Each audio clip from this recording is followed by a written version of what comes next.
got the awesome Mr. Mike Lashmar on the call today on the interview. Mike's kindly taken sort of 20 minutes out of his day to share his experience having worked with us in the Blueprint. By my account, he's absolutely nailed it, but I want you to hear from the horse's mouth, and it's much more valuable to hear from Mike versus me. Before we jump off and sort of dig into that, Mike, do you want to introduce yourself, who you are, what do you do?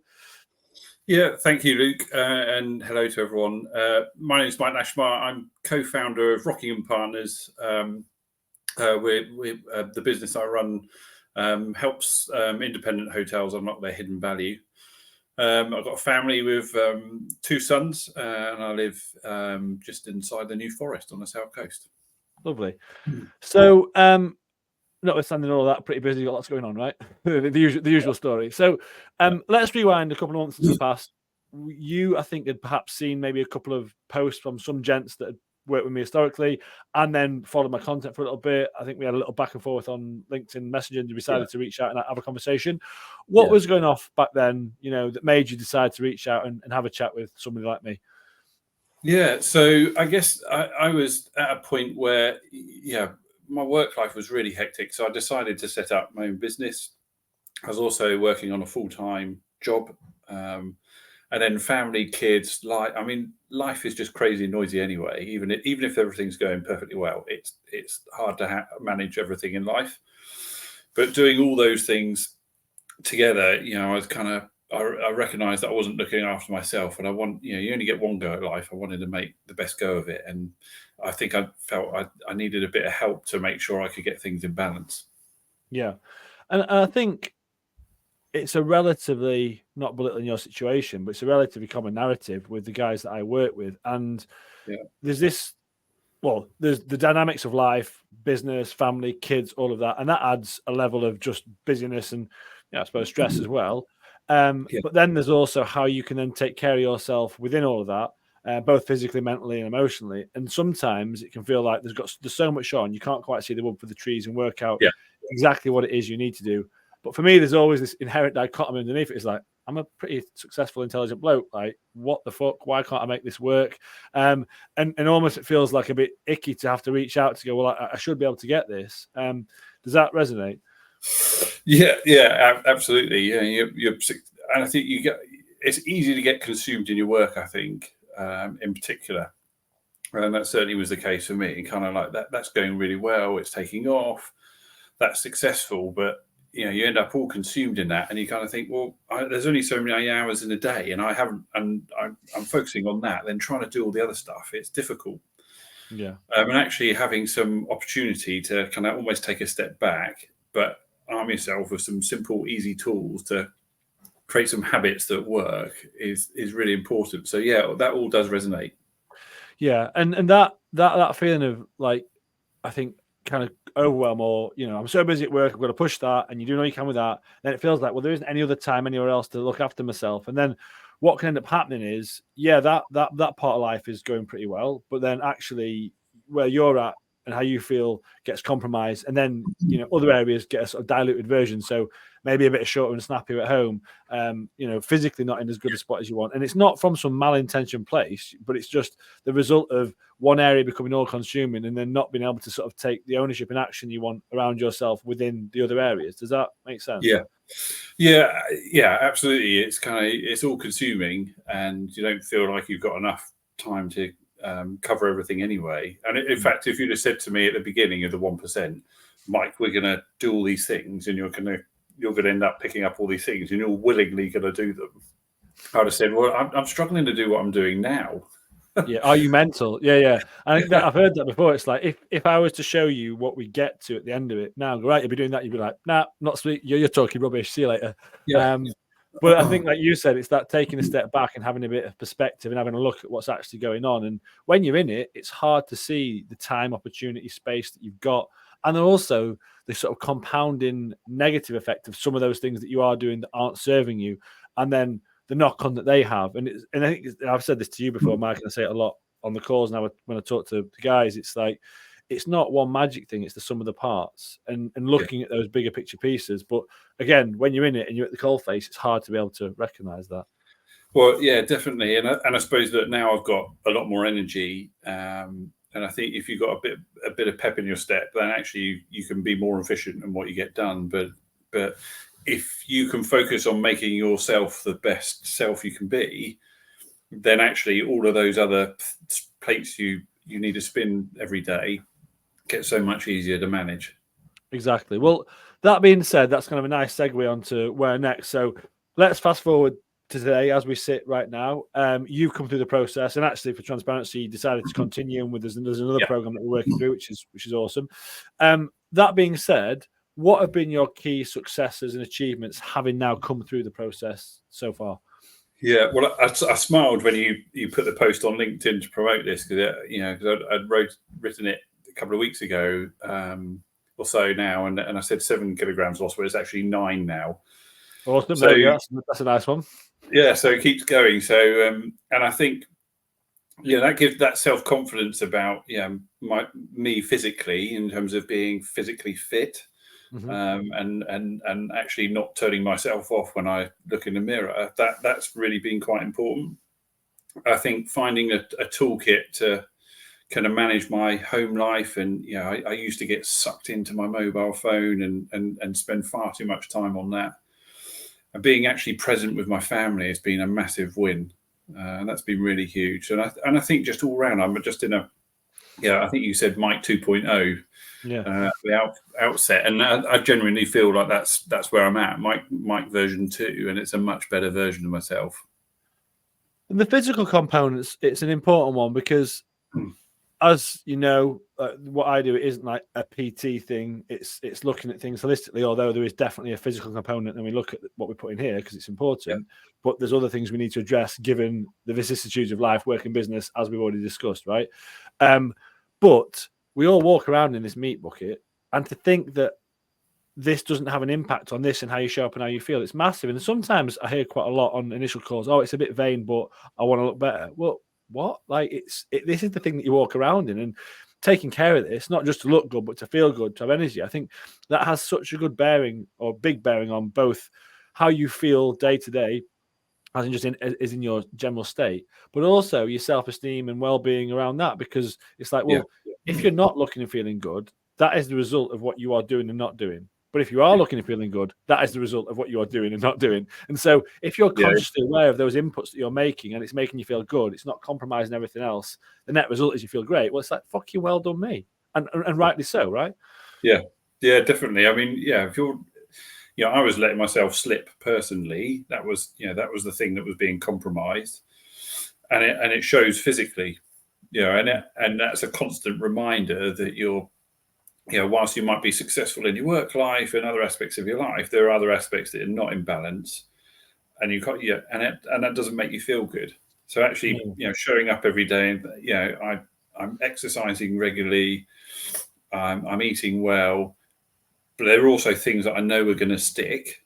They're habits that have, they're formed for a lifetime. I do feel good about that. It does make you feel positive. Yeah, and like I said, it's not the only thing, but it has a very, very big bearing on everything else. And then the other elements you discussed around being more present and focused at home, and that's also important, because again, if you're not feeling your best, showing up, you're short or snappier.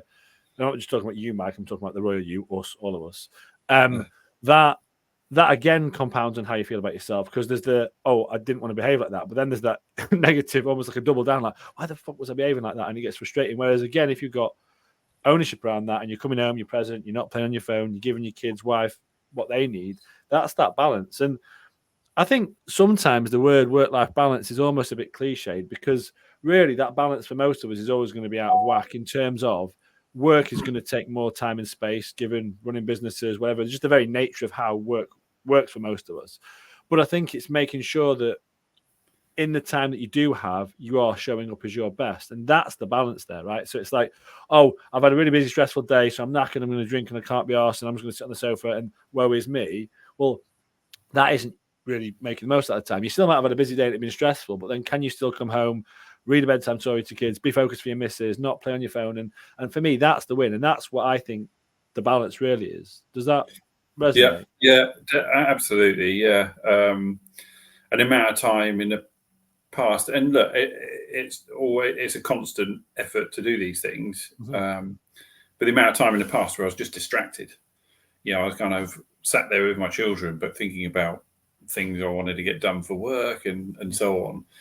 And actually, my relationships with all of them has improved as a result of being focused and there and present. So you add all these, physically feeling better about yourself, mentally you're present and engaged with the people when you're spending time with them, whether it's your wife or kids or friends and family. It makes a massive difference to how you feel. And also, conversely, it isn't often people's intention here. Some guys it is, but actually doing all that stuff, you're going to be better at work. You're going to perform at work. Like, am I here to give you business advice? No, but can we empower you to be better within your role and how you're showing up? 100%. And to think these elements we're discussing about getting better balance isn't then going to have a knock-on effect on how you perform in business and at work. Well, of course it will. It all kind of feeds in together. That might not be the initial reason as to why you did that, but having that better handle on things and yourself and how you show up will mean you can do that at work. And it's that, the structure, boundaries, and things you put around all of that will enable both pieces to perform better. We talk about performance at home, but that's kind of it, right? That's true. I agree with that. In terms of then some pretty amazing achievements there, and I think in a really great spot. What have been the key things that you think that have helped facilitate that? What have been the things that you've been doing and the inputs? The takeaways to result in you being in a good headspace, losing the weight, more balanced, in control. Yeah. So I think the way the program works is really good because you didn't start off on day one and say, look, you're going to do all these things. We kind of layered things up, and each week there was a different challenge: one on nutrition, one on health and fitness, and one on kind of well-being and mental mindset. Mindset, and kind of laying those up every week really helped because it helped. You created a foundation and then you just added to it, so it became manageable. And I suppose the other part of it is we had weekly calls, and there's other people doing the program on those calls, and actually when you first start out the blueprint, you get to hear all the people further on in the program to you, so you get a sense of what's coming, but you sense what the challenges are, and you kind of. It's really good atmosphere. It's like almost like a bit of a team. Everyone's kind of there helping each other, and I suppose having that kind of support network was really cool. Yeah, that the group aspect, because some guys I speak to, the initial chat that I had with you, Mike, I say it's a group, and they go, "Oh, I'm not sure about that." But it's not like we're all sitting around crying into our cornflakes, contemplate our navels, or to be crass, waving our dicks around, going, "It's all brilliant." It's a shared experience of everyone's there in that process to be better, and actually hearing others and their journey and what they're doing. Sometimes we go, I want a coach for me, and it needs to be personalized to me, and it's all bespoke, and that's it. And that's, I'd like to think I'm a pretty good coach, and that's the point of the process, and there's things we need to do. But sometimes hearing others and what they're doing and what they're struggling with or succeeding with, that can be so powerful because you get a whole other perspective that you may not have considered otherwise, and it can influence how you work. It's a bit like if I'm coaching someone sometimes, I'll be talking to somebody, I'm like, you need to take some of your medicine here. But like it's the same thing when actually you're talking in a group environment, because you as a you might be sitting listening to some guy who's further on or just starting, and what he's talking about, what he's doing can help influence you and how you perceive things. So for me, it powers up the coaching. Sometimes it can be a bit, at least initially, daunting because I'm talking to a load of random strangers and it's in there. But it's actually once you get past that part, and of course I'm biased because it's my program, but I think it's an incredibly powerful place to operate within, because yes, there's the habits and the behaviors, but we also need to get to the root of what's not working in the first place, challenge that, and help you fit. And in having those conversations, both with me, but hearing others as well, I think it really helps power that up. Is that fair? Yeah, definitely. And you're all on a program because you want to be a better version of yourself. And part of that better version of yourself is actually supporting the others on that same journey. And that came through. People were quick to give some helpful advice, or actually it's comforting to hear someone else say, "Oh, this is a challenge." You're like, "Oh yeah, same here too," and that actually helps you as well. Yeah, because I think sometimes we can be in a scenario where we think it's just you versus the world, and you look at other gents in your peer group on LinkedIn or Instagram or wherever it is, and you think everyone's got it all sorted, because what you see is this finished veneer with everyone else.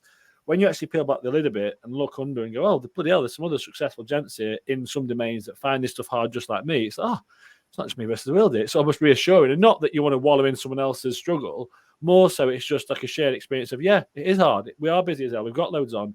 But then in that same environment, people taking ownership and action and recognizing it's not just you versus the world, but it's more than achievable. Well, again, I think that's a powerful place to operate within, right? Definitely. Yeah, definitely. So a slightly curveball question. Having come through the process now, anything, there's nothing scary, Mike, I'm gonna ask you. Anything sort of that, having come through it now, before you started, that was sort of surprising or you didn't expect from the program?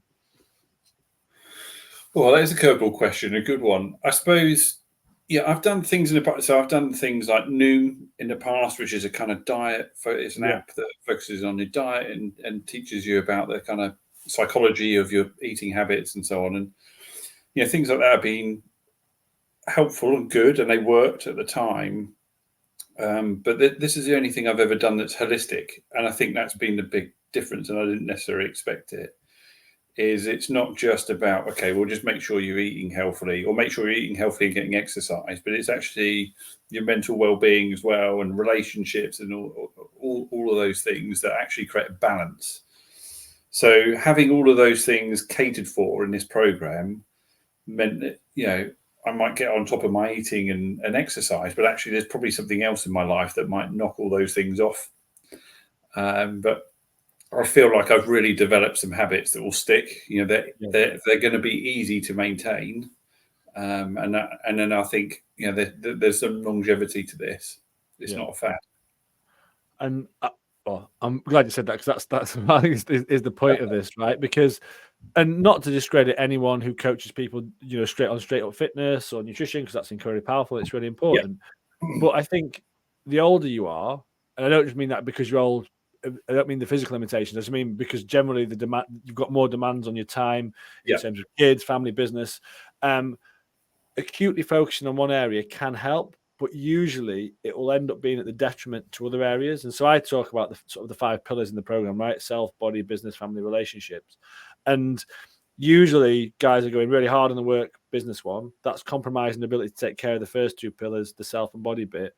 And then that means they're not showing up elsewhere. If we just focus on one of those areas, like the body piece, it might help a bit, but usually it's like whack-a-mole. Other things will pop up elsewhere. And if you're not looking at addressing those areas at the same time, or like you said, at least holistically, this is where you get that oscillation. I've done something for a bit, I feel good for a few weeks, and then bang, life goes crack, or work goes crack, and it all falls over. Whereas embedding all of that as we go and recognizing that things are going to be movable and malleable and all over the place, and rather than fighting that and just embracing that, I think that's what gives this the longevity.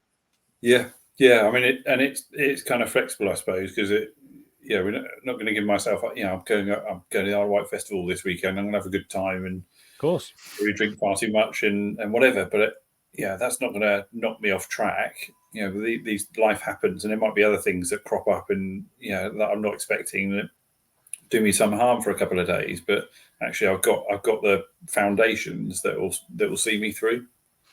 Awesome, and that's exactly the point. It's like life is continuously happening. Work, business, positively, like fun trips to either right, negatively, like you never want in a million years. But I've had guys where people have had like bereavements in the program and all the rest of it, and not that I ever wish that, but unfortunately, that's going to happen again in the future.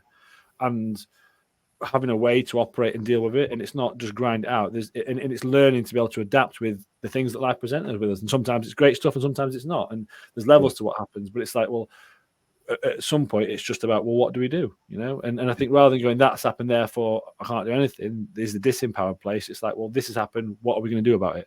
And that doesn't mean just grinding out one perfect routine. It's like, no, there's levels, and the framework that you discussed. So, well, what can we apply in this scenario? Well, Mike, that's been an awesome conversation, and I think anyone watching has hopefully got a lot out of it. I really appreciate your time.